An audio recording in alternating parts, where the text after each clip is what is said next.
So good morning. I will not take much of your time because in this world of Google, Internet, YouTube, so many motivational lecturers are there, motivators are there. But I think the myth is nobody can ever motivate a particular person or a group of person, right? Reason? Motivation myth क्यों है? Motivation करके कोई चीज़ नहीं होती है, क्योंकि अगर कोई आपको बहुत मोटिवेट कर रहा है मतलब वो क्या कर रहा है, जो आपके अंदर की छुपी हुई चीज़ें उसको बाहर निकाल रहा है. इसका मतलब वो मोटिवेशन ऑलरेडी आपके अंदर है. He is just working as a catalyst. So the same here, I am just a catalyst. I will make you realise those thing which you know. तो आज का फंडा है ABC फंडा, है ना. द फंडा इज ABC. थोड़ा सा क्या है, टीचर हूँ तो करके मेरे को बोर्ड यूज करने ABC फंडा. So A, B and C फंडा. What is ABC फंडा? Let's see. ABC. There is it. हमारे लाइफ में हर चीज ABC के साथ होती है. हर चीज ABC में होती है. मतलब फॉर एग्जाम्पल जैसे आपका लेते हैं, आप बच्चे 3 कैटेगरी में हो सकते हो. A कैटेगरी से A category is just below average, है ना. B category average. Most of us are average student. Like I believe I am basically an average student. And C is a good one. So I said low one, average one, and good one. Again ABC. In your life you have 3 plans. Plan A, the dream that you thought of. आपने जो सपने देखे वो आपका A plan होता है. जैसे for example मैं एक बहुत बड़ा साइंटिस्ट बनना चाहता हूँ, या फिर मैं बहुत बड़ा आर्टिस्ट बनना चाहता हूँ. यह है प्लान ए. से मैं I want to become a nuclear scientist, और I want to become the top most playback singer of India. अगर ऐसा है तो ये मेरा ए सपना हो गया. बी, खुदा ना खास्ता ये सपना रियलाइज नहीं कर पाया मैं, तो मैं साइंटिस्ट की जगह मैं दूसरा ऑप्शन भी रखूंगा. For example I would check out my other skills. So B में मैं साइंटिस्ट नहीं बन पाया तो मैं कोई इंडस्ट्रियल वर्क करूंगा या फिर टीचिंग या रिसर्च वर्क करूंगा, है ना. अगर मैं कुछ इन्वेंट नहीं कर पाया क्योंकि वो तो जमा नहीं या हुआ नहीं, तो बी. और अगर ए और बी दोनों फेल हो गया, या तो फिर मेरे को साइंटिस्ट बनना था या फिर मैं नहीं बन पाया तो बी प्लान था, तो फिर सी प्लान बनता है. सी प्लान होता है डिवाइन प्लान, कि ईश्वर अपनी झोली में जो देगा उसको हंस के स्वीकार करके, चाहे अपने लायकियत की हो ना हो, कुछ दिमाग नहीं लगाना उसको. You live up to the expectation of what God has bestowed upon you. So ABC में चलता है. Everything is in ABC, है ना. पढ़ाई भी ABC कैटेगरी में होता है. पुअर पढ़ाई, एवरेज पढ़ाई, अच्छे गुड पढ़ाई. ABC, ABC, ABC. Everything is ABC in this life, है ना. तो सबसे पहले आज का मैग्निफिशेंट जर्नी का शुरुआत ऐसा है कि हम लोग मैग्निफिशेंट जर्नी में भी मैथ्स देख सकते हैं, क्योंकि maths is a universal language with which the almighty God, खुदा, अल्लाह, भगवान हैज रिटन दिस यूनिवर्स. मतलब ये पूरा जो ब्रह्मांड है इसको प्रोग्रामिंग किया गया, और ये प्रोग्रामिंग का जो लैंग्वेज है वो मैथमेटिक्स है, और ये लैंग्वेज गॉडली लैंग्वेज है. So it is a divine language. तो आप लोग बेसिकली इस मैग्निफिशेंट जर्नी में 2 साल पढ़ते हो, 11th + 12th. और ये 2 साल में आपके पास, let me not talk astray, let me talk something which has relevance to you. इस 11वीं और 12वीं में आपको टोटल ऑफिशियली मिलते हैं 24 महीने, 24 मंथ्स, है ना. जून 2020 से 2021, फिर जून 2021 से जून 2022. सो 20-21, 21-22. ये 24 महीने किसके हिसाब से? कोचिंग के हिसाब से. तो आपको 24 मंथ्स मिलते हैं, 24 मंथ्स. और स्कूल के हिसाब से या कॉलेज के हिसाब से देखा जाए, स्कूल या कॉलेज जो भी आप जहां पे भी एडमिशन लोगे आने वाले दिन में, उसमें आप लोग को टोटल मिलते हैं 18 महीने. जून 2020 से 21, 2021, और फिर जून 21 से दिसंबर 21. तो यहाँ पे हो गए 12 महीने और यहाँ पे हो गए 6 महीने. तो यहाँ पे आपको मिलते हैं 18 महीने, और यहाँ पे आपको मिलते हैं 12 महीने, और 12 महीने यहाँ पे आपको मिलते हैं 24 महीने. तो हम इस जर्नी की शुरुआत करते हैं ABC कैटेगरी, हर चीज को ABC में. तो आपके इस जर्नी में, in the journey of 24 months 11th 12th, आप लोग को ना ABC पैटर्न में चलते हैं. आप लोग देखते हैं आपकी आपकी कहानी मेरी जुबानी। शुरू में क्या होता है, बहुत बड़े बड़े ख्वाब होते हैं हम लोग के, 10th के बाद परसेंटेज बन जाते हैं, ए कैटेगरी के परसेंटेज, बी या सी, लो परसेंटेज, एवरेज या सो कॉल टॉपर 90-95 वाले, है ना। मैं जो भी बात करूंगा उसमें सारे कैटेगरी यहाँ पे कवर हो जाएंगे। मान के चलो आप लोग ए कैटेगरी के स्टूडेंट हो या बी या C, everyone will be covered. So please ध्यान से सुनना। तो ख्वाब बहुत बड़े बड़े होते हैं। सो ख्वाब जब बड़े बड़े होते हैं तो इंसान, I just make it sure कि ये जो सेशन है आप लोग को मजा दे। तो उसके पास गाने होते हैं, उसके पास सपने होते हैं, उसके पास एक्साइटमेंट होता है, उसके पास बहुत कुछ होता है, उस बंदी के पास, बंदे के पास। तो वो सुना है अभिजीत का एक सॉन्ग मुझे याद आ रहा है, शुरुआत मैं इससे करता हूँ, अभी मैं शुरू कर रहा हूँ। So this is Dipankar Banik signing in. A very good morning to all of you my dear friends. The first thing that comes to your mind कि बहुत बड़े बड़े ख्वाब देखते हो, लेकिन उसके लिए जो कदम लेना पड़ता है उसके ऊपर हम बात करेंगे। तो अभिजीत का एक सॉन्ग है, वो बोलता है जो भी चाहूं वो मैं पाऊं, जिंदगी में जीत जाऊं, चांद तारे तोड़ लाऊं, सारी दुनिया पर मैं छाऊं, बस इतना सा ख्वाब है, बस इतना सा ख्वाब है। सो चांद तारे तोड़ लाऊं, सारी दुनिया पर छाऊं, फिर भी हम लोग बोलते इतना सा ख्वाब है ना। सो ऐसा रहता है। सो सबसे पहला स्टेज आपका आता है इस पूरे 12 महीने में। हम लोग इसको 3 स्टेज करते हैं, ए स्टेज, बी स्टेज, सी। पहला स्टेज होता है 6 महीने का, दूसरा 6 महीने का, तीसरा 6 महीने का, और जो बचे हुए 6 महीने हैं इसके बारे में हम अलग से बात करेंगे। बट 3 स्टेज होते हैं, यहीं पे पूरा खेल होता है। यहां पे चांद तारे वाली बात होती है, यू आर अ ड्रीमर। और यहां पे आते आते बहुत सारे लोग ड्रीम को अचीवर्स बन जाते हैं, अचीवर बन जाते हैं, या फिर लूजर बन जाते हैं। जैसे मैंने कहा ना, चांद तारे तोड़ लाऊं, सारी दुनिया पर मैं छाऊं, बस इतना सा ख्वाब है। तो शुरू में ये गाने बजते हैं और ये अरमान होते हैं और ऐसे लोग चलते हैं, दे आर बिग ड्रीमर्स। सबको लगता है कुछ ऐसा होता है सीन साइकोलॉजिकली। क्या है, एक तो 16 साल की बाली उम्र है ना, तो हमारा जो उम्र है वो फुल ऑफ यूथ एनर्जी है। ऐसा माना जाता है कि उम्र के 4 पड़ाव, बचपन, there are 4 stages of life, not 3, rather 4 stages.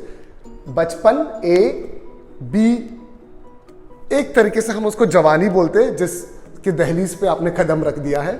C is what we say a period wherein you get matured, है ना। So a stage of maturity, and D is the difficult stage, मतलब ओल्ड एज।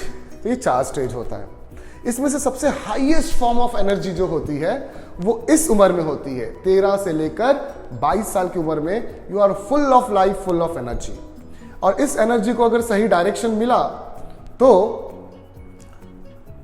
वो हवा बन के सांस life देने का काम करती है, और उसको मिस डायरेक्शन हो गया तो वो तूफान बन के बर्बाद कर देती है ना। सो आप तूफान बन के बर्बाद अगर हो रहे हो, मतलब आपको डायरेक्शन नहीं है, आप लोग की कोई गलती नहीं है, आप लोग तो बिल्कुल मासूम बच्चे हो, और आप लोग को सही डायरेक्शन मिल रहा है तो वही हवा सही रुख पकड़ेगी, सही दिशा लेगी, और वो सांसों का काम करेगी, आपको लाइफ देगी, है ना। सो ड्रीमर्स ड्रीम बिग। होता क्या है, 10वीं का परसेंटेज आ गया ए बी सी कैटेगरी से, मेरे को 55, 50, 60% आया ए कैटेगरी, बी कैटेगरी 70, 75, 80 आ गया, सी कैटेगरी 90, 95 आ गया। इन तीनों कैटेगरी में आ जाता है। आने के बाद फिर हम लोग एंट्री करते एक नई दुनिया, द दुनिया ऑफ 11th, है ना। यहाँ पे इंटररेशियल क्राउड आता है। अब तक के मैं सिर्फ पलोटी में पढ़ता था, अब तक के मैं अंजुमन में पढ़ता था, मैं भवंस में पढ़ता था। अब मैं बाहर जब निकला तो एक कॉलेज में गया, एक स्कूल में गया जहाँ पे एक साथ 8-10 स्कूल के बच्चे पढ़ते हैं, तो इंटररेशियल क्राउड मिल जाता है। और उस क्राउड के साथ आपके माता पिता जो बेचारे बहुत मेहनत करते हैं, बेचारे बोलना सही नहीं है, जो बहुत मेहनत करते हैं आप लोग को पढ़ाने के लिए, तालीम देने के लिए, वो आपको लेके देते हैं मस्त गाड़ी, या घर की गाड़ी होती है, एक अच्छा सा मोबाइल, है ना, और फिर अच्छे कपड़े, है ना, तो एक अलग ही माहौल बनता है, क्योंकि 10th तक के बहुत आप लोग ड्रेस्ड अप थे, तो एक कन्फाइंड वे से लाइफ जीते थे। अभी आप लोग फ्री महसूस करते हो, और उस पर खुदा ने और ईश्वर ने या बायोलॉजिकली आपके अंदर हार्मोन्स डेवलप होते रहते हैं, जो कि सच्चाई है ना, late me talk it boldly. तो ये हार्मोन्स आपको डिस्ट्रैक्टिव होते हैं और इसलिए डिस्ट्रक्टिव होते हैं, मतलब वो आपका मन भटकाते। एक तरफ आपका मन बोलता कि मैं सबसे बड़ा बिजनेसमैन बन जाऊंगा, करोड़ों में कमाऊंगा आने वाले 6-7 साल में, 5 years down the line I will be a business tycoon. फिर एक तरफ बोलता नहीं, बिजनेसमैन नहीं बनूंगा, मैं एक बहुत बड़ा गवर्नमेंट एम्प्लॉय बनूंगा, आईएएस अफसर बनूंगा। फिर एक मन बोलता नहीं, आईएएस अफसर नहीं बनूंगा, मैं एक बहुत बड़ा कंसल्टेंट बनूंगा, शायद इंडस्ट्रियल कंसल्टेंट। तो आपका मन एक ही बार में 3 चीज सोच रहा है। किसी ने एरोप्लेन देख लिया तो उसको लगता मैं पायलट बनूंगा, किसी ने बोला अरे मैं नहीं एरोनॉटिकल इंजीनियरिंग करूंगा, किसी ने बोला नहीं इसका डिजाइन कैसे करते, मैं डिजाइन इंजीनियर बनूंगा। फिर से 3 बातें। इस दुनिया में हर चीज 3 मिनिमम तो होती है, but mainly prominently there are 3 things. So आपका मन कैसा करता है, इधर चला मैं उधर चला, जाने कहा मैं किधर चला, अरे फिसल गया कि कंफ्यूज हो गया। तो कंफ्यूजन ही कंफ्यूजन है ना, सॉल्यूशन नहीं है। और ये सॉल्यूशन क्यों नहीं है, क्योंकि आने वाले 2 साल आप लोग क्या करने वाले हो ये कोई आपको दिखाता नहीं है। और अगर वो देख लिए पिक्चर तो बहुत आनंद आएगा, जैसे मैं कोशिश करता हूं। थोड़ा रिस्पॉन्स ले लेते हैं कि मैं आगे बताऊं कि आप लोग बोर हो रहे हो, are you enjoying the session, कि रोक दूं यहीं पे, what do you feel? So, may I see the comment?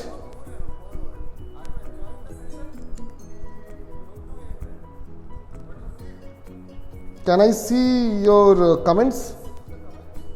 Shall I proceed?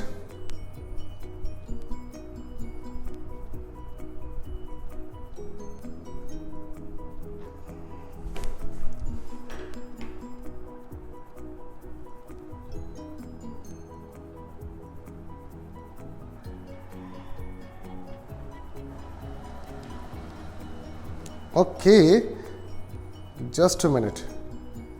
Live. Okay, fair. Let me keep going, because I am unable to see your comments. पता नहीं क्यों ऐसा क्यों हो रहा है ना?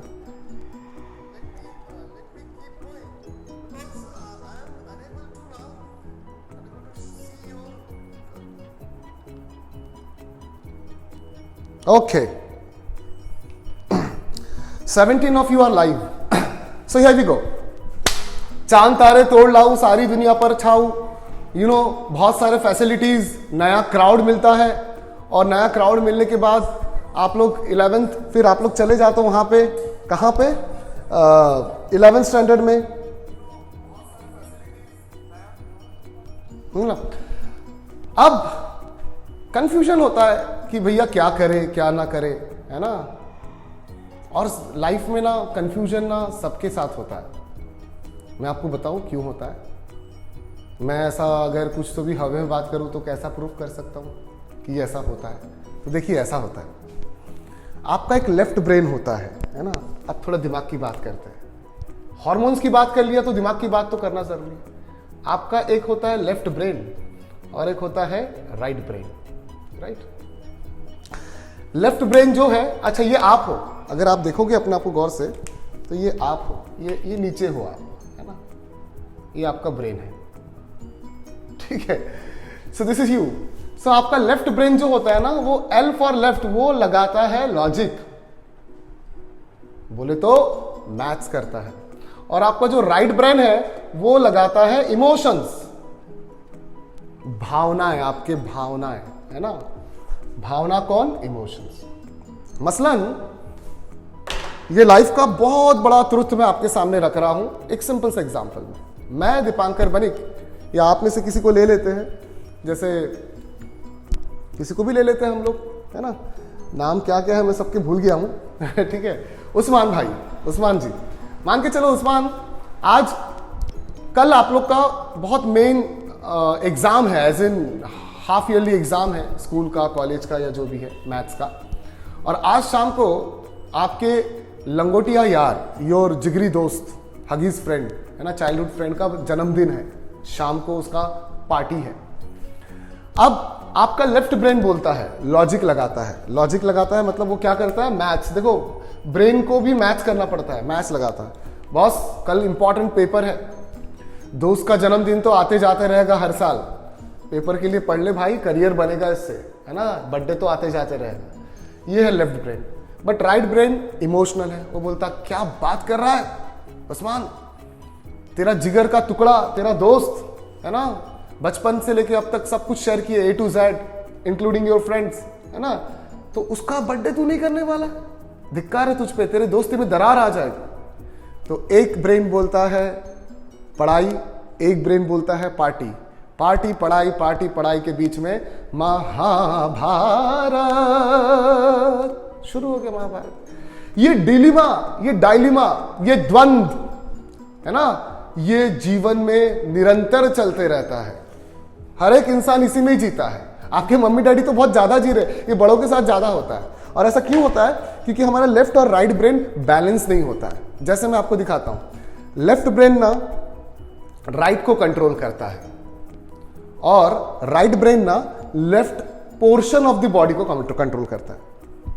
जैसे आप लोग लेफ्ट ब्रेन पे हाथ रखो, आप लोग अपने जगह पे बैठ के रखो ऐसा, और राइट हैंड को घुमाओ, कितने आसानी से घुमा रहे। तो ये जो हो रहा है ना, ये लेफ्ट ब्रेन कंट्रोल कर रहा है, और राइट ब्रेन लेफ्ट को कंट्रोल करता है, ऐसा घुमाओ।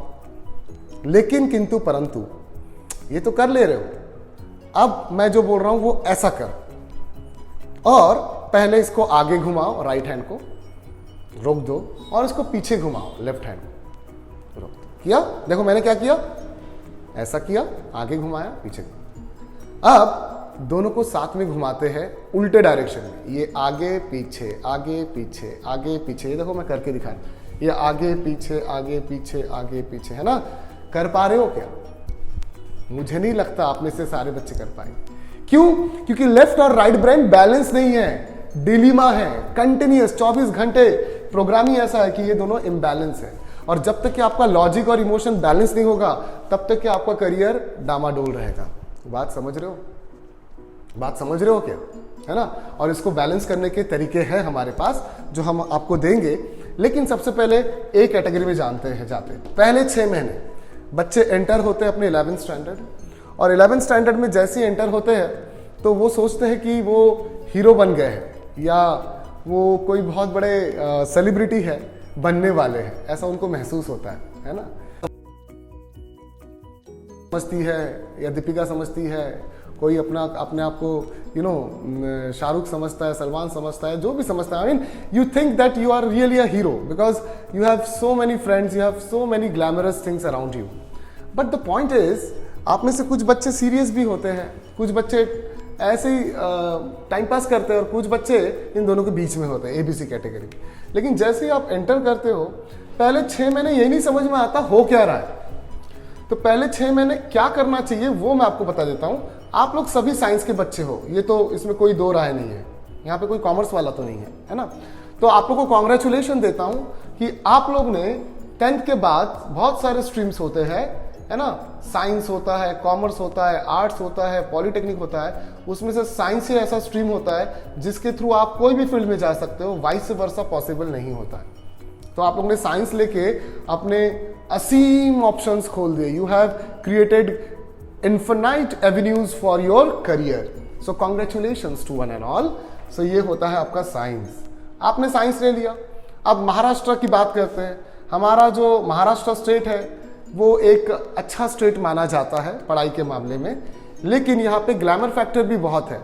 सो महाराष्ट्र स्टेट में पिछले 50 सालों से कोचिंग का प्रचलन बहुत है, और आज भी है ना। जबकि बाकी स्टेट्स में स्कूल का प्रचलन बहुत अच्छा है। तो कोचिंग पैटर्न में आप लोग के लिए दूसरा कॉन्ग्रेचुलेशन मैं देना चाहूंगा। आप लोग ने साइंस लेने के बाद आप लोग ने एक बहुत सोच समझ के, बहुत अच्छे से इस चीज को पुख्ता किया कि कौन सा सही है कौन सा गलत है कोचिंग क्लास, आपने इम्पल्स चुना। तो आपने इम्पल्स में आके आप अभी कोचिंग करेंगे, लेकिन ये जो 6 महीने हैं, पहले 6 महीने, ये पहले 6 महीने बहुत क्रूशियल होता है।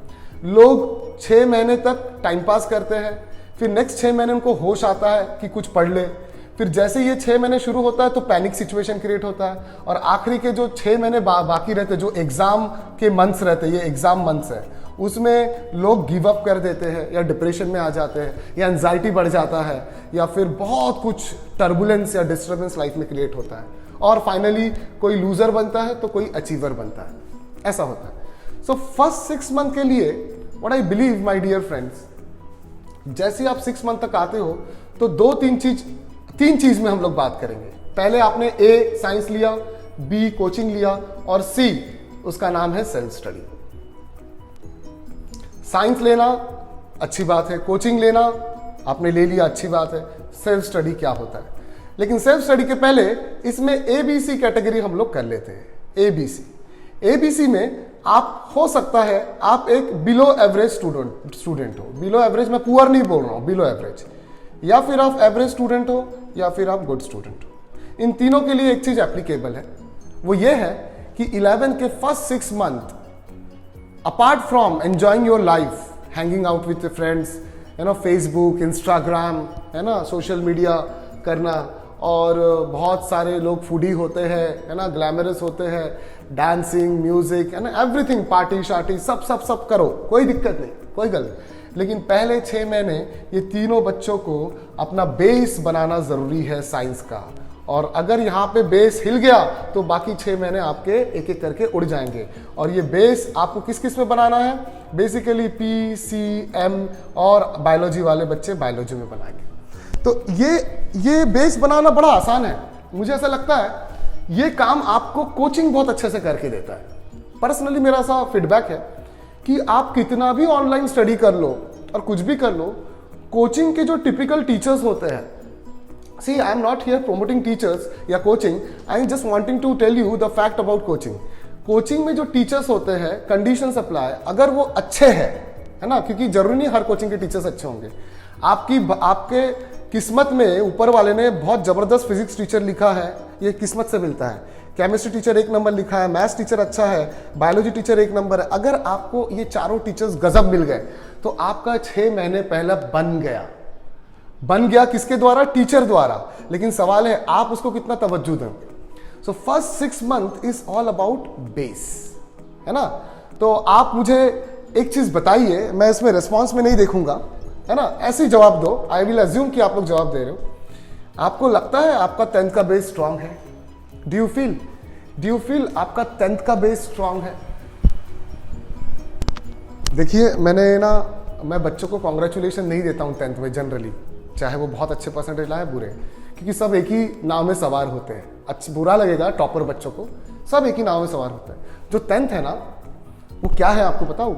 अगर आप पैसिफिक ओशन देखोगे, है ना, प्रशांत महासागर या बहुत बड़ा महासागर देखोगे, उसमें से आप एक बाल्टी पानी निकाल लो, तो जो बाल्टी भर पानी निकला है ना, वो आपका 10th स्टैंडर्ड है। उदाहरण, ट्रिग्नोमेट्री करके एक चैप्टर है जो 10वीं में पढ़े आपने। बहुत सारे बच्चों को वो इजी भी लगता है और कई बच्चों को डिफिकल्ट भी लगता है। वो मुश्किल से 15-20 पेजेस होंगे आपके टेक्स्ट बुक के। और आपके जानकारी के लिए मैं आपको बता दूं, जो ट्रिग्नोमेट्री हमारे 11th में है, वो ऐसा एक पूरा बुक है ट्रिग्नोमेट्री का। मतलब यहाँ पे टॉपिक का बुक बन जाता है और वहाँ पे टॉपिक कुछ पेजेस में रन होते हैं। तो ये प्रशांत महासागर है, वो बाल्टी भर पानी है। सो 10th में आजकल व्हाट्सएप में आप लोग देखते हो, बहुत कॉमन जोक आ रहा है, लोग स्कोर कैसे करते हैं? लोग स्कोर फ़ारेनहीट में करते हैं और हम लोग डिग्री सेल्सियस में करते थे, है ना। सो मैं ये बोलना चाहता हूं कि आप लोग ये गलतफहमी में मत रहो कि 10th में बहुत अच्छा कर लिया तो लाइफ बन गया। ऐसा कुछ नहीं है बेटा, ये गलतफहमी मैं दूर करना चाहूंगा। शुरुआत तो यहां से होती है। ये 6 महीने का बेस आपकी किस्मत में, मैं ये मानता हूं और मैं काफ़ी दिन से जुड़ा हूं आमिर सर के साथ, इम्पल्स के साथ, कि यहाँ पे टीचर्स आपको अच्छे मिलेंगे। खुद के बारे में अच्छा बोलना सही नहीं है, आप खुद जज कर लो आपको कितना अच्छा मिल रहा है ना। आप लोग यूट्यूब में भी देख सकते हो, कई टीचर्स है ना। सो आपको अच्छे मिलेंगे। लेकिन सवाल ये है, टीचर अच्छा मिल गया, कोचिंग अच्छा मिल गया, मम्मी डैडी तो अच्छे मिले ही मिले हैं, फैसिलिटी अच्छा मिल गया, लेकिन क्या मैं अच्छा हूँ? मतलब एज इन क्या मैं डिजर्व करता हूँ ये सब, और डिजर्व करता हूँ तो क्या उसकी कदर करता हूँ? तो इसके लिए एक बहुत सुंदर सा आंसर है, ज़्यादा टेंशन नहीं लेने का। आप लोग को मैं लॉजिकली बताता हूँ, ये लेफ्ट ब्रेन राइट ब्रेन तो आपको समझ गया, ये दोनों को बैलेंस करने का तरीका अगर समय मिला तो हम बताएंगे आपको।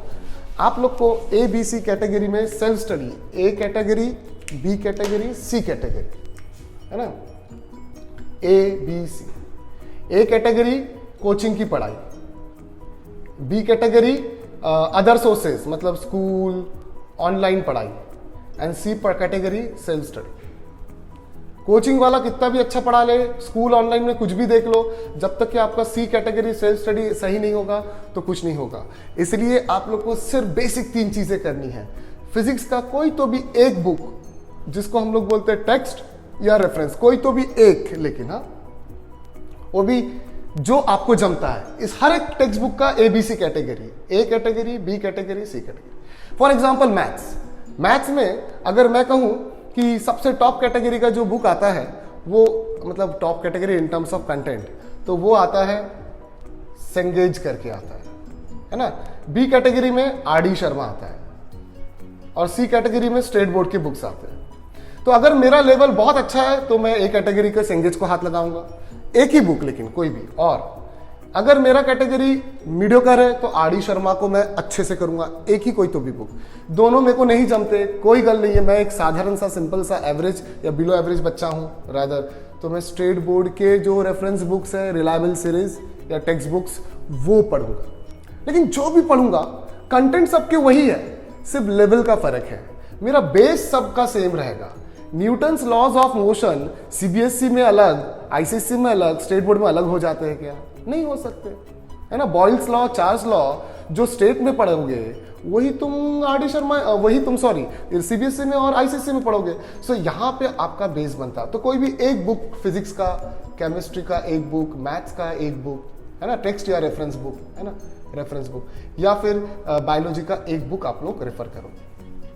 और ये जब रेफर करोगे, किसकी मदद से रेफर करोगे?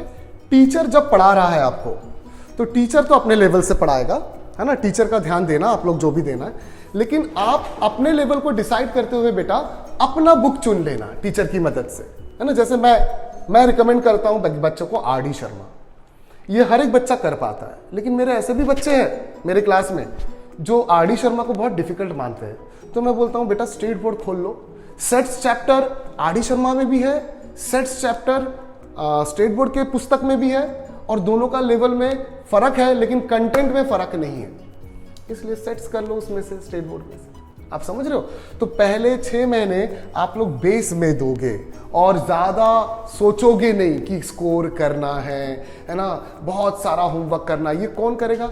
अगेन एबीसी कैटेगरी, जो टॉपर बच्चा है उसको भूख बहुत होती है, अरे सर इतना सही पढ़ा है और पढ़ाओ और करो, तो उनसे कंपेयर नहीं करना, अपने लेवल को एक्सेप्ट करना। In this magnificent journey the first thing, ऊपर वाले ने आपको जो भी नवाजा है उसको एक्सेप्ट कर लो ना।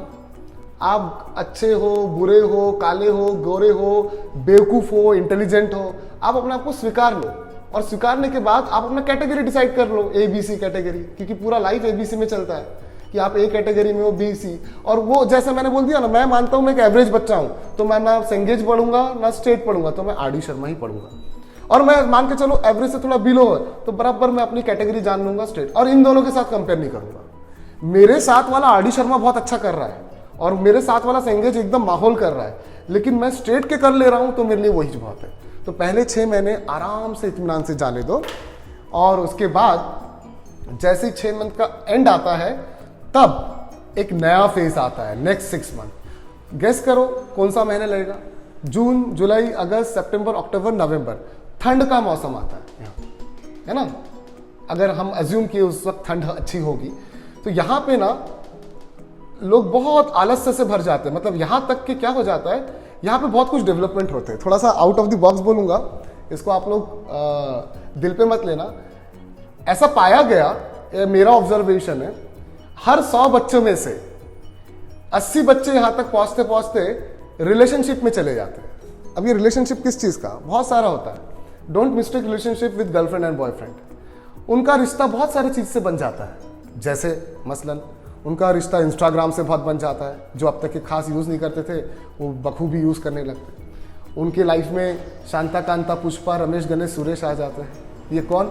ऐसे खास दोस्त। और एक सबसे डेंजरस चीज़ यहाँ पे होता है कि अगर आप लोग सीरियस वाला डिस्ट्रक्टिव चीज में रहे, फॉर एग्जाम्पल बच्चों को क्या आदत रहती है, Nagpur is a big thing, Nagpur बड़ा शहर बन रहा है, तो मैंने देखा बहुत सारे बच्चे अलग अलग जगह जाते हैं, हुक्का पार्लर्स जाते हैं, है ना, उनके पार्टीज होते हैं, हैंगआउट्स होते हैं, नाइट आउट्स होते हैं। ये सब बहुत डेंजरस चीज़ है, डिस्ट्रक्टिव थिंग है। और इनसे सबसे टॉप का जो डिस्ट्रक्शन होता है वो होता है hardcore relationship, falling in love और rising in love with a boy and a girl. मुझे याद है कि मेरे बहुत अच्छे अच्छे बच्चे 10th तक बहुत बढ़िया बच्चे थे, शरीफ, लेकिन पता नहीं ग्लैमर फैक्टर ने उनको ऐसा अफेक्ट किया कि यहाँ पे वो ना एकदम मजनू जैसे लाइफ जीने लगे, एकदम अलग ही प्रकार का उनका एक मतलब ये खुमारी आ गया पढ़ाई को छोड़ के। और ये चीज़ ऐसा होता है ये दौर कि आपको दोस्त बहुत प्यारे लगते हैं, मम्मी डैडी और हम जैसे टीचर को तो आप गिनते भी नहीं हैं, है ना। क्यों? क्योंकि आप लोग को दोस्त के जो शब्द है ना वो ब्रह्म वाक्य लगते हैं। आपको लगता है कि वो जो बोल रहा है वही लाइफ है। लेकिन ट्रस्ट मी, जितने भी बच्चे, मैंने बोला 100 में से 80 बच्चे जो कुछ ना कुछ नाना प्रकार, कहने का मतलब ये है गलत कुछ भी नहीं है, लेकिन क्या आप लोग हैंडल करने के पोजीशन पे हो, है ना। मुझे याद है एक बहुत बड़ा स्कूल है भवंस, है ना, बहुत सारे ब्रांचेस है, मैं नाम नहीं लूंगा, सिर्फ भवंस नाम लिया। वहाँ के एक प्रिंसिपल, जनरली प्रिंसिपल्स के साथ हमारा बातचीत होता है, सेमिनार्स होते हैं, इसलिए तो उससे बोले दीपांकर सर आप जानते हो, आपको एक बात बताऊं, मेरे भवंस में 5th स्टैंडर्ड का एक बच्चा एक दूसरे लड़की को आई लव यू बोलता है, तो इसको आई लव यू समझता है क्या, मेरे को पूछ रही थी मैडम। तो मैंने बोला मैम एक्चुअली यही होता है, ये इसको हम लोग क्या बोलते हैं, induction is a beautiful word in physics, in chemistry and Indeed in maths also. Induction पता करना क्या होता है। इंडक्शन क्या होता है कि जब आप नॉन मैग्नेटिक चीज को मैग्नेटिक चीज के साथ घसते हो तो उसकी प्रॉपर्टी उसमें इंड्यूस हो जाती है, उसकी जो गुण धर्म है उसके प्रॉपर्टीज उसमें आ जाते हैं। तो ये बच्चा सीख कहाँ से रहा है? मीडिया से। ये बड़े जो आप लोग जो पेड़ पौधे के पीछे मिलते हैं उनसे दिखता है, सीखता है। तो ये जो आई लव यू बोलना जो है ना, मैंने मैम को बताया इसको आप सीरियसली मत लो, आप सीरियसली इसको लो कि ये जो 3 शब्द आई लव यू जो आप लोग 16 साल की उम्र में भी बोलोगे, 18 साल की, 22 साल की उम्र में ताउम्र बोलोगे, लेकिन ये 3 शब्द आई लव यू का जो मतलब है ये आप लोग कभी समझ नहीं पाओगे, है ना। ये बहुत बड़ी जिम्मेदारी होती है आई लव यू, है ना। जब when I say I love you it is with respect to a girl और boy, mom dad, brother sisters और योर स्टडी और करियर। क्या है सवाल, ये है ना। सो मैम को मैंने इसका एक्सप्लेनेशन दिया, खैर that is out of the box. लेकिन अब हम आ जाते हैं नेक्स्ट 6 मंथ में। मैंने पहला 6 मंथ क्लियर कर दिया, इत्मीनान से, आराम से, एंजॉय करते हुए लाइफ को अपना बेस बना लेना अपने कैटेगरी के हिसाब से। टीचर की मदद जरूर लेना, लेकिन खुद का बेस बनाना। जब खुद के बेस बनाओगे तो एक मास्टर टिप दे देता हूं मैं आपको, और वो मास्टर टिप ये है कि जैसे हम लोग को ढाबे की रोटी तो पसंद आती है, होटल की भी रोटी पसंद आती है, लेकिन माँ के हाथ की रोटी ज्यादा पसंद आती है। पता है क्यों? क्योंकि उसमें एक ऐसा इंग्रेडिएंट रहता है जो होटल वाले, ढाबे वाले चाहकर भी नहीं डाल सकते, वो है प्रेम, है ना। तो मास्टर टिप ये है, कितना भी कोचिंग वाला पढ़ा ले, कितना भी स्कूल ऑनलाइन पढ़ो, वो सेल्फ स्टडी जो है वो आपकी खुद की होती है, उसमें आपकी खुद के इमोशंस होते हैं। इसलिए जो भी आप पढ़ोगे, कुछ नहीं करने का, ज्यादा लंबा शंबा कुछ नहीं, आप लोग सबके ना माइंड मैप बनाने का। माइंड मैप क्या होता है? बड़ा सिंपल सा चीज है। जैसे मान के चलो 10th स्टैंडर्ड में मैंने एक टॉपिक पढ़ा, है ना, टॉपिक का नाम है पॉलिनोमियल्स। एक एग्जांपल लेते हैं, पॉलिनोमियल्स, है ना, पॉलिनोमियल्स। सो या फिर और आसान कर देता हूं क्योंकि ये सबको पता है, क्वाड्रेटिक इक्वेशन। मैं माइंड मैप बताता हूं। सो क्वाड्रेटिक इक्वेशन में हम लोग ने सबसे पहले क्या पढ़ा? Definition of quadratic equation. तो यहाँ पे definition of ax² + bx + c = 0 एक बार में पूरा का पूरा आपके सामने, है ना। ये जो बनाना सीख जाता है उसके लिए लाइफ बहुत आसान हो जाता है ना। क्वाड इक्वेशन में फिर मेथड्स होते हैं। पहला मेथड है ना फैक्टराइजेशन मेथड FM, दूसरा method splitting the middle term method, तीसरा मेथड फॉर्मूला मेथड, है ना। फैक्टराइजेशन मेथड में ऐसा क्या कुछ होता है, स्प्लिटिंग द मिडल टर्म में उसमें भी हम लोग बीच के टर्म्स को स्प्लिट करते हैं sum of root and product of root के हिसाब से, और इसमें क्या होता है minus B plus minus under root of B square minus 4ac by 2a। तो इस तरीके से फिर क्वाड्रेटिक इक्वेशन में वर्ड प्रॉब्लम्स आएंगे, है ना। तो आप लोग एक ही चीज में पूरा माइंड मैप बना लेते हो, और ये माइंड मैप बनाने के लिए आपका सेल्फ स्टडी काम आता है, और ऑफकोर्स आपको टीचर का, कोचिंग का या स्कूल का या ऑनलाइन पढ़ाया हुआ काम आता है। तो माइंड मैप्स बनाना शुरू कर दो, क्योंकि 6 महीने बाद कोर्स बढ़ जाएगा, पिछला वाला याद नहीं रहेगा और आगे का कोर्स बहुत बड़ा रहेगा। तो पिछले वाले को ये माइंड मैप आपके लिए एक पावर पिल जैसा होगा, पावर पिल्स होंगे जिसका सेवन करोगे तो आपको ताकत बढ़ेगी। सो this is first 6 months over and out. I hope you understood, right? Okay. Now I will erase this whole mathematical jugglery and I come down to next part. Next part is, पहले 6 महीने का मैंने हिसाब किताब बता दिया, थोड़ा सा हार्मोनल चेंजेस के ऊपर एक बात कर लेता हूं। सी डिस्ट्रैक्शन क्या होता है मैं आपको बताता हूं। एक बहुत लाइव प्रैक्टिकल एग्जांपल, मैं किसी कोचिंग में पढ़ रहा हूं या कोई जगह जा रहा हूं, और मान के चलिए मुझे किसी एक एक्स लड़की ने डिस्ट्रैक्ट किया, पता नहीं क्या रीजन है, शायद उसका रूप रंग मुझे पसंद आ गया या उसका नेचर पसंद आ गया, है ना। और अक्सर जब ऐसा होता है तो थोड़ा पिक्चर जैसा सीन होता है ना, हम लोग फिर थोड़ा से डिस्ट्रैक्ट होना शुरू करते हैं। जब ऐसा होगा तो कुछ नहीं करने का, बहुत सिंपल सा टेक्निक है, अपने आप को एक कमरे में बंद करके बैठ के सोचने का कि ये जो लड़की और ये जो लड़का मुझे डिस्ट्रैक्ट कर रहा है, is it worth as on date कि उसके साथ आगे की बात बढ़ाना।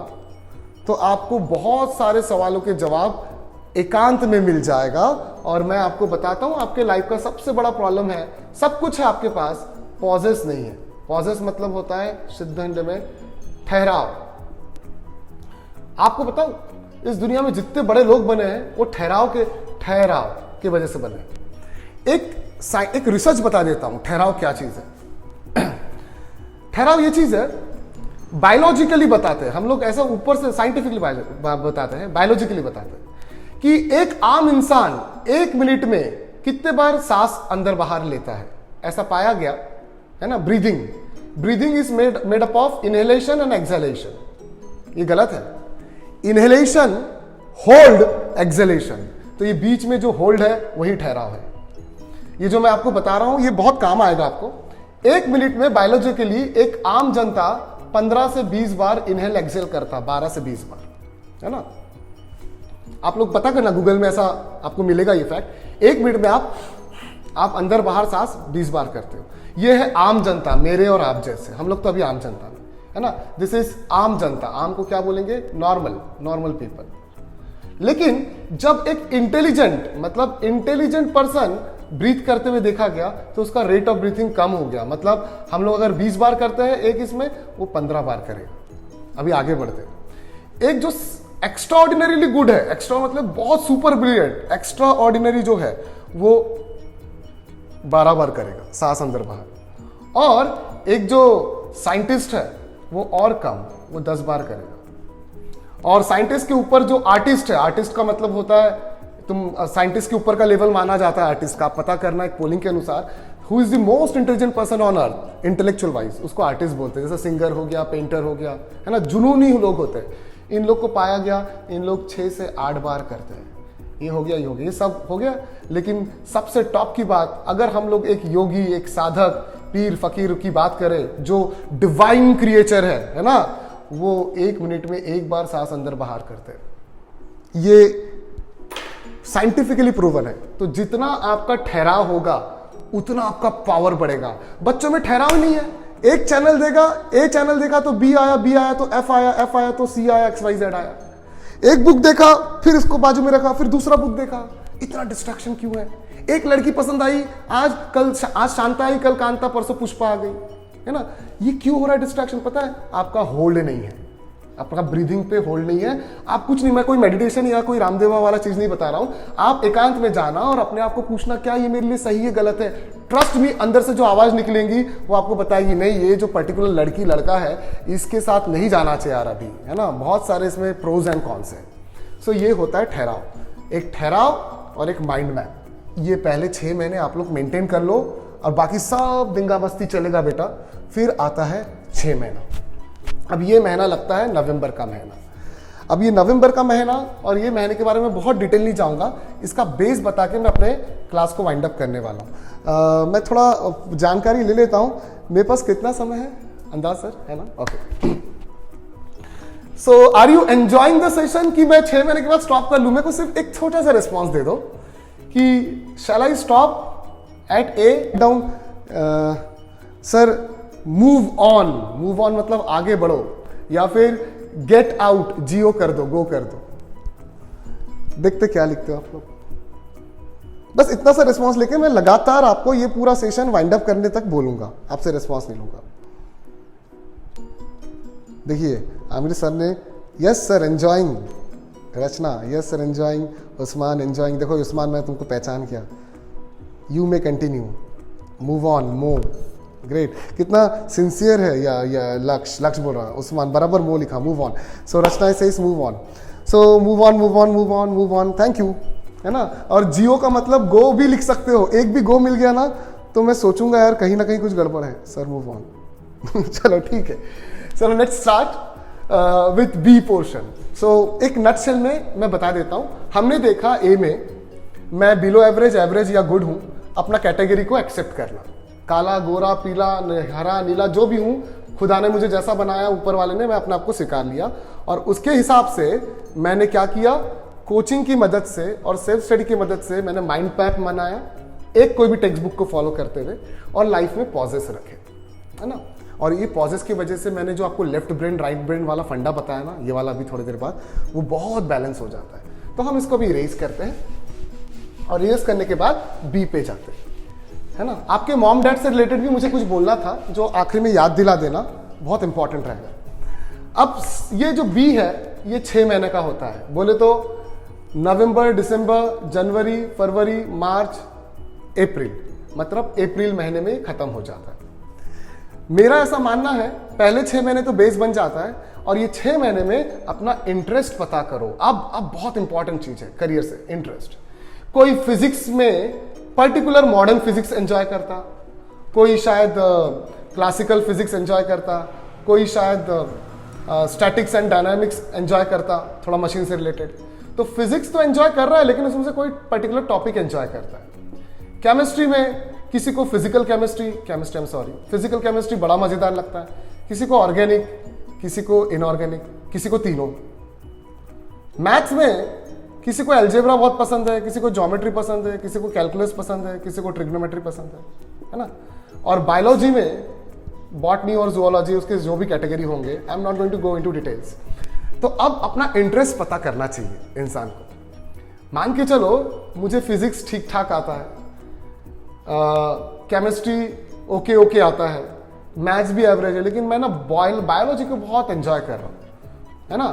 तो बायोलॉजी अगर मैं एंजॉय कर रहा हूं तो फिर मुझे ये डिसाइड करना बायोलॉजी में स्पेसिफिकली मुझे किस में एंजॉयमेंट मिल रहा है, और उसके रिलेटेड अपने को इंटरेस्ट, अपने करियर के ऑप्शंस ढूंढने शुरू कर देने। फॉर एग्जांपल फिजिक्स मुझे पसंद है लेकिन स्टैटिक्स एंड डायनामिक्स बहुत पसंद है, और ये statics and dynamics is part of machine design, civil engineering है, इंस्ट्रूमेंटेशन। सो मैं अपना वो, या एरोनॉटिकल इंजीनियरिंग, तो मैं अपना वो फील्ड ऑफ इंटरेस्ट पता करूंगा। केमिस्ट्री में मुझे फिजिकल केमिस्ट्री बड़ा मजेदार लगता है, तो मैं फिजिकल केमिस्ट्री के से रिलेटेड जो भी ऑप्शंस होंगे उसको एक्सप्लोर करूंगा। मैथ्स में मुझे कैलकुलस बहुत पसंद है फॉर एग्जांपल, तो मैं उसके ऊपर एक्सप्लोर करूंगा। यहां पे क्या होता है, यहां पे आपका एम बनता है। ये 6 महीने तो और क्रुशियल हो गए ना, यहां पे आपका गोल सेटिंग। तब तक के प्लीज गोल सेट मत करना, क्योंकि बहुत सारे बच्चे धोखे से अपना गोल बना लेते कि मैं डॉक्टर एपीजे अब्दुल कलाम साहब जैसे बहुत बड़ा मिसाइल मैन बनूंगा, लेकिन ऐसा नहीं होता। Doctor APJ Abdul Kalam is not made in a day, है ना। आप कैसे बन जाओगे, मैं तो 6 महीने बोल रहा हूं। तो 6 महीने बाद आपका गोल सेटिंग शुरू होता है, तब तक के लाइफ बिंदास जीने का, एक्सप्लोर करने का। सो 6 महीने के बाद आप एम सेट करोगे, जैसे एम के भी 3 कैटेगरी है। मैंने बोला ना ये पूरा सेशन एबीसी में चलेगा। एबीसी ए क्या है, मैंने आपको वो गाना सुनाया था, चांद तारे तोड़ लाऊं सारी दुनिया पर छाऊं, वो मेरा ए है ना।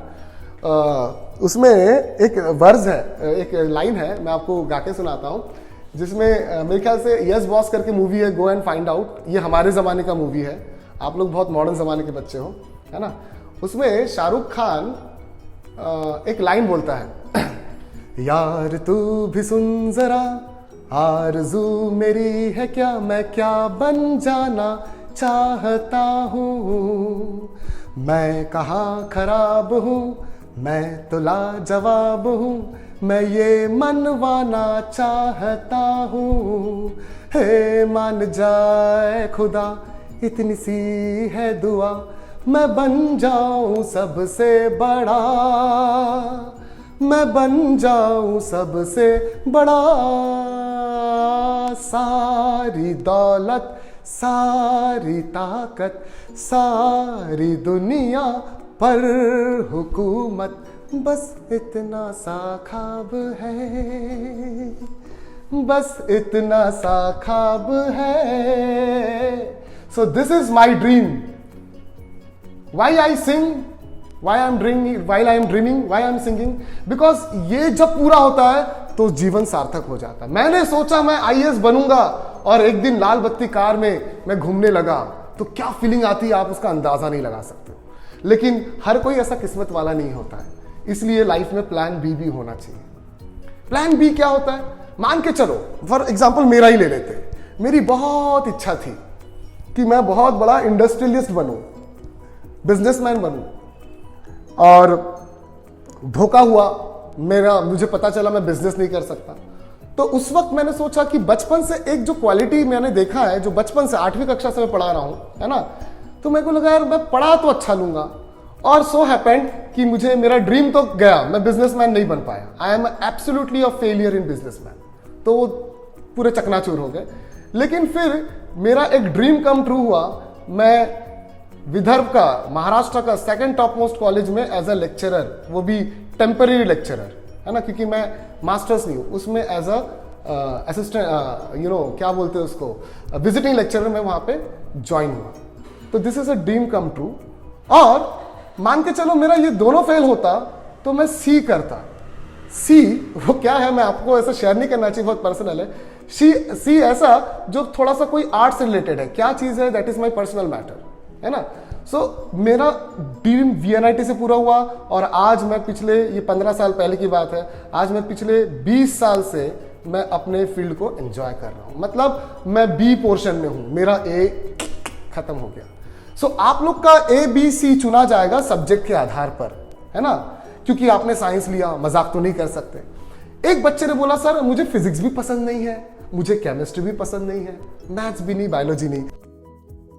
तो क्या चीज करना चाहिए? ए कैटेगरी ड्रीम आपका होना चाहिए, बी कैटेगरी जो आपका साइड ड्रीम, मतलब उसका साइड वाला, अगर ये नहीं हुआ तो ये भी मिला तो बहुत सही। सी ये गॉडली चीज है। गॉडली मतलब जब मेरे को ए भी नहीं मिला, बी नहीं मिला, तो ईश्वर ने अपने झोली में जो दिया ऊपर वाले ने, उसको स्वीकार लेने का, है ना। मेरे बहुत सारे दोस्त हैं, मेरे बहुत सारे स्टूडेंट हैं, आईईएस करना चाहते थे, इंजीनियरिंग सर्विसेज, है ना, नहीं कर पाए तो फेल हो गया। फिर बी वो कहीं तो भी लेक्चरशिप किए, वो भी उनका नहीं चला। सी उनको एक एलआईसी करके कंपनी, एक एग्जांपल देता हूं, एलआईसी करके कंपनी में वो मैनेजर पोस्ट में लगे और आज लाखों करोड़ों में कमा रहे हैं, और धीरे धीरे उसको उन्होंने एक्सेप्ट कर लिया, और they are enjoying like anything the profession of LIC and whatever they are doing. So this is how the C goes. Now let me come down to point. एक बच्चे ने पूछा सर ये 6 महीने में करियर डिसाइड करना है subject पर, लेकिन मेरे को सब्जेक्ट में मजा ही नहीं आता ना। मुझे किसी सर का केमिस्ट्री अच्छा लगता है, या मैम का, या मैथ्स अच्छा लगता है, बायोलॉजी मुझे पसंद ही नहीं आ रहा, सब्जेक्ट में मजा नहीं आ रहा। कोई गल नहीं, तो आप उसके लिए इसका आंसर है, आपके रास्ते खुले हैं। क्या आपको मजा नहीं आ रहा तो क्या आप कॉमर्स फील्ड में जाना चाहते हो, या आर्ट्स फील्ड में, या फिर एल्स का मतलब होता है बहुत सारे ऑप्शन है। मसलन मेरा एक स्टूडेंट है, मैं इसका नाम लेता हूं, नीलेश चेलवानी, नाम लिया जा सकता है क्योंकि उसने अपने लाइफ में अचीव किया है। वो 2 साल पढ़ा और 2 साल के आखिरी में मेरे को बोलता है सर ये साइंस ना मुझे बिल्कुल पसंद नहीं है। मैंने बोला नहीं लेकिन तू तो अच्छा कर रहा है। बोले सर मेरे को छोड़ना है साइंस। मैंने बोला क्यों नीलेश? बोले बड़ा सिंपल सा लॉजिक है सर, मेरे पिताजी बिजनेसमैन है, टेक्सटाइल इंडस्ट्री है उनकी, और मैं अपने पिताजी का जो बिजनेस है वो, मेरे पिताजी 10 करोड़ का टर्नओवर है, मैं उसको 1000 करोड़ तक लेके जाना चाहता हूँ। मैंने बोला माशाल्लाह बहुत सही बात बोल रहा है तू, तो उसके लिए साइंस से तो भी तो कर सकता है। बोले नहीं sir, I want to become a CA, chartered accountant, है ना, and I just want to become a actuarist. Actuarist CA से भी ऊपर होता है।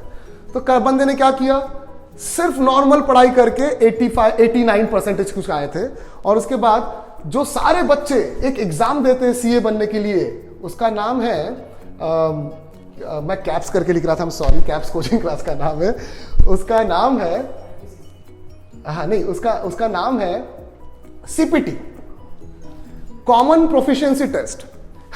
जब कॉमर्स के बच्चे और आर्ट्स के बच्चे जो इसकी पढ़ाई करते हैं, वो 100 में से 60 बच्चे फेल हुए, ये बच्चा एक बार में पास हुआ और नागपुर के फर्स्ट टाइम टॉपर में आया। अर्थात जब उसको फिजिक्स, केमिस्ट्री, मैथ्स, बायोलॉजी पसंद नहीं आया, तो ये जो उसने पूरे 24 महीने मेहनत किया वो व्यर्थ नहीं किया। उसने ऐसे एग्जाम को 200 मार्क को इजीली क्रैक कर दिया, और माशाल्लाह भी बहुत जबरदस्त CA बनने वाला है ना, नीलेश चेलवानी। वैसे भी हमारे सिंधी भाई लोग बिजनेस में 1 नंबर होते हैं, है ना। So this is how the thing goes. So ये 6 महीने में आपका करियर डिसाइड करना है, और ये 6 महीने में एक ऐसी चीज करनी है आपको जो आपको भाग्य से मिलेगा, मेरे बोलने से या किसी के बोलने से नहीं है, और उस चीज का नाम है मेंटर। मेरे लाइफ में जितने लोग बड़े बने हैं, आप ध्यान से सुनना भी, मेरे बच्चे मतलब, और जितने भी मैंने सेलिब्रिटीज को थोड़ा बहुत अध्ययन किया है, स्टडी किया है, एक कॉमन चीज विदाउट फेल आया, किसी का छुपा है, किसी का नहीं छुपा हुआ, सबके मेंटर्स हैं। चलिए अभी एग्जांपल देता हूं। एक ऐसा पर्सन है जिसका कोई गॉडफादर नहीं है, लेकिन वो बहुत बड़ा आदमी बना इंडस्ट्री में, फिल्म इंडस्ट्री में। ऐसा कई लोग हैं, उसमें से एक नाम मैं लेता हूं, शाहरुख खान सर का। शाहरुख खान सर के भी एक मेंटर है जो बैरी जॉन नाम है उनका, दिल्ली में, है ना। शाहरुख खान साहब का जो मेंटर है वो बैरी जॉन है, बहुत कम जन जानते हैं, और उनसे सीख के वो थिएट्रिकल परफॉर्मेंस देते थे, और वहां से आज वो कहां पे है कि he has become the second richest actor of this world, it is believed. Go and get the facts from your end. So Shahrukh Khan साहब के मेंटर है। डॉक्टर APJ अब्दुल कलाम साहब, जब वो जो भी मतलब हाई लिस्ट पे, टॉप लिस्ट पे थे, तब उनके कोई तो भी एक स्पिरिचुअल लीडर उनके कांटेक्ट में आए वो, और वो उनके मेंटोर बने, और उन्हें काफी डायरेक्ट किया। इस दुनिया में हर एक इंसान जो आगे अपना कुछ बनना चाहता है बड़ा, उसका मेंटोर होना चाहिए, और ये मेंटर भाग्य से मिलता है ना।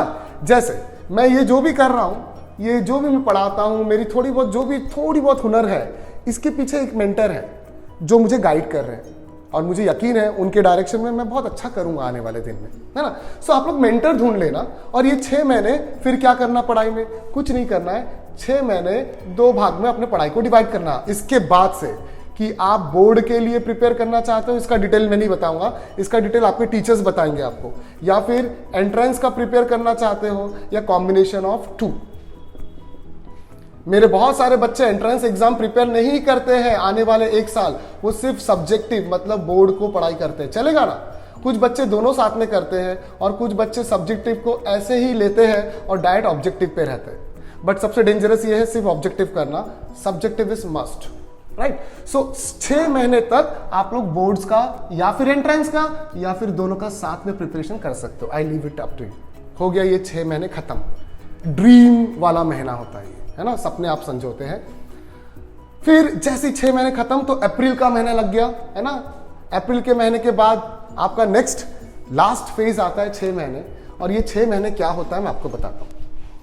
अगर आप लोग बहुत अच्छे प्लानर है तो ये 6 मंथ और 6 मंथ के बाद जो 6 मंथ आएगा, ये 6 मंथ में आपका पूरा सिलेबस टोटल 100%, ऑलमोस्ट 100% एक गो में और 2 गो में खत्म हो जाएगा।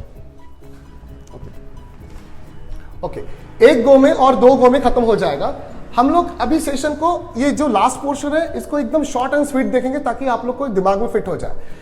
आपका ये 6 महीने तक ये जो प्लान है, ये प्लान कौन देगा? आपके टीचर्स जो भी आपको रेगुलर पढ़ा रहे हैं। रिमेंबर, फिजिकल टीचर्स का बहुत इंपॉर्टेंट है। फिजिकल टीचर का मतलब होता है जिससे आप मिल सकते हो, और आप लोग किस्मत वाले हो इस मामले में। Credit goes to your selection of impulse education.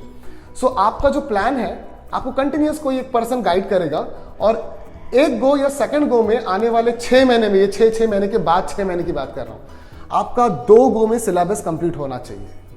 फिर क्या है, ये जब तीनों आप लोग ने आराम से इत्मीनान से अचीव कर लिया, तो ए कैटेगरी ओवर हो गया।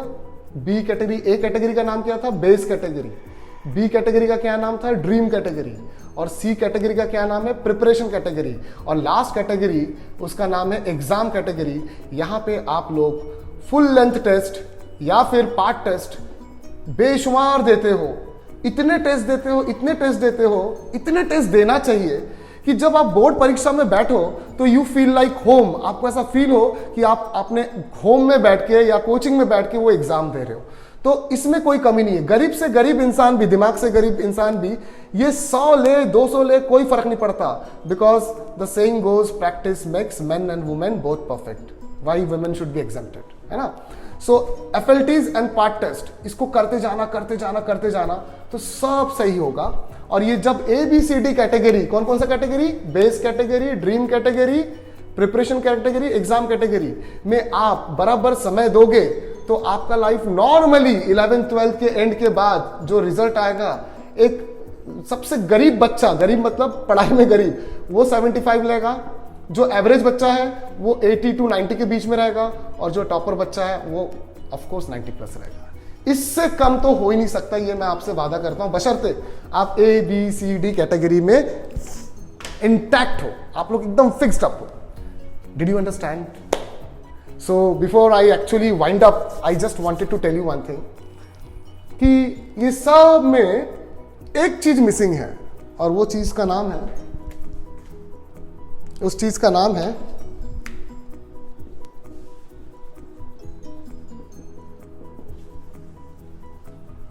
मे भी स्पेलिंग थोड़ा सा 19-20 है, जुनून, दीवानगी, है ना, बावरापन। आप लोग का जुनून किस में होता है? कि रिलेशनशिप को मेंटेन करने में जुनून होता है। आपका जुनून किस में होता है? हम लोग औकाली जैसे खाते हैं बहुत सारा, है ना, भूख लगती है, अब हक्कम खा रहे एकदम, है ना, उसमें जुनून होता है। आपका जुनून किस में होता है? जब दबा के सो रहे एकदम मस्त, 12-12, ये जुनून है आप लोग अपना, है ना। मैं क्या बोल रहा हूँ, अपना जुनून होना चाहिए किस में?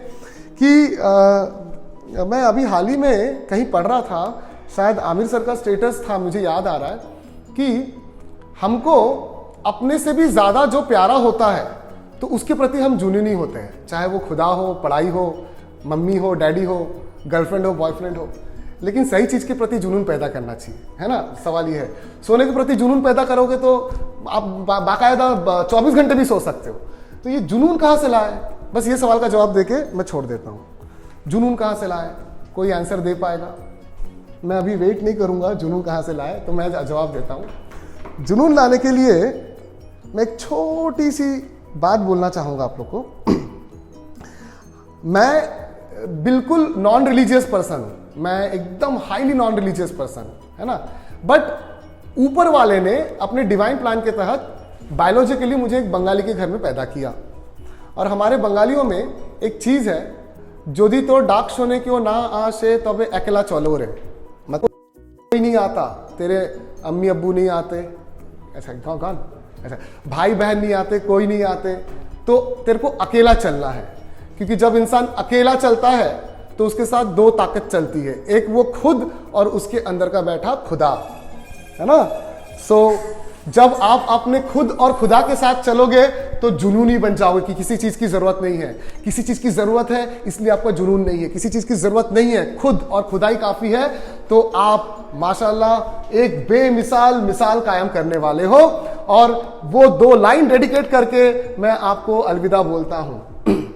रुक जाना नहीं तू कहीं हार के, कांटों पे चल के मिलेंगे साए बाहर के। ओ रुक जाना नहीं तू कहीं हार के, कांटों पे चल के मिलेंगे साए बाहर के।